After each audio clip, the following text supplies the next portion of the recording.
Bakit ka nagbago? Ano yung turning point? Nga pa sa Diyos ako eh. Dati kasi, pwede ka religious, pero wala kang personal at intimate relationship kay God. Wala sa lifestyle mo eh.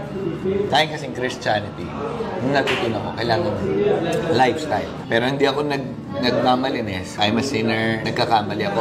Till now, hindi tayo perfect. Kaya nga kailangan natin si Jesus Christ sa buhay natin. Pero ang importante, mag-focus ka lang kay ano. Kasi huwag ka mag-aasa sa works mo na babaguhin ko to, babaguhin ko to. Hindi mo kaya baguhin yun. Si God lang yung makakabago niyan. Alam mo yung mga sitwasyon, paano ka nagkakamaling doon sa mga bakit umuulit? Nasa anong sitwasyon ka nun? Sino mga kasama mo nun? Ano yung pakiramdam mo that time? So, ganun eh. Kasi, ang kalaban, subtle lang yun. Gumawa ng ano. Yes. Oo. Paplantahan ka lang niya. Kaya nga sabi nila parang ganito yun. Nandito sa taas, pababa na ganito. Dito pa lang, pigilan mo na yung temptation. Dito pa lang, habang mabagal pa. Kasi ako dito ko dati nilalabanan sa baba. Parang di kaya ko i-resist. Oo, kaya ko to, pero ending. Hindi ako bulag na nagpapalo.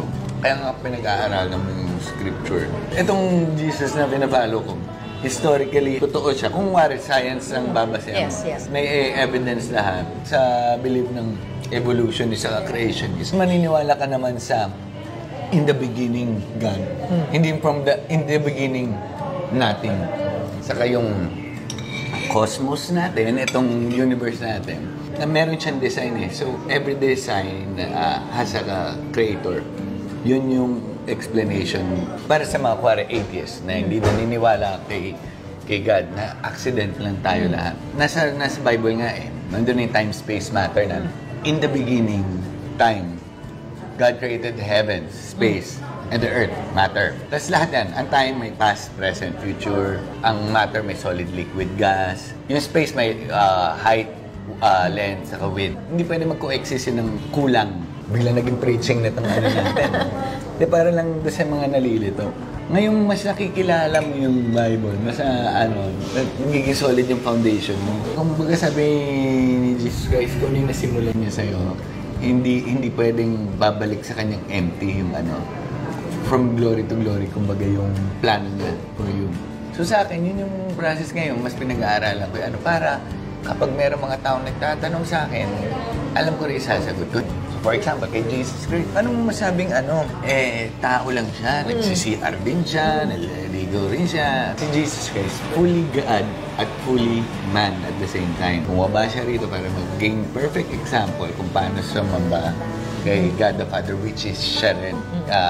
Siya yung pinadala na anak, siya yung God's Word eh. Kaya nga in John 1:1, in the beginning was the Word, and the Word was with God, and the Word was God, and the Word became flesh. May tanong ako. So yung mga nangyaring bad things sa'yo, pinagsisisihan mo siya o palagay mo kailangan mo siyang pagdaanan? Hindi, pinagsisihan mo. Kasi yun yung naging choices ko before eh. Pero yun nga si Lord talagang tatanggapin ka kahit ilang beses ka magkamali. Pero hindi excuse yun. Ulit-ulitin mo. Yeah, Jesus Christ is only the way, the truth, and the life. And no one goes to the Father except through Him.